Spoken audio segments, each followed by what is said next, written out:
y tengo 23 años. Pues mi nombre es Nabil Hamid, tengo 21 años.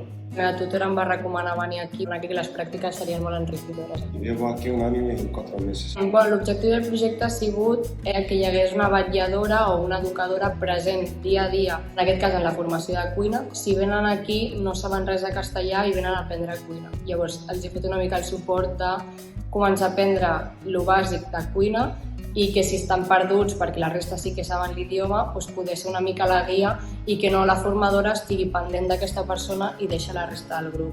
Aquí prefiero de hablar castellano, porque hay también unos alumnos que tienen un nivel un poco muy bajo en castellano. Prefiero de hablar con ellos castellano para que ellos también aprendan de mí eso, como yo también he aprendido de la gente.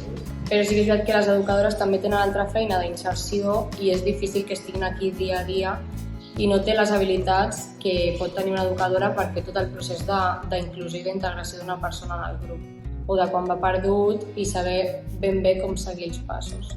Però bueno, que hem fet un bon tàndem entre la formadora i jo.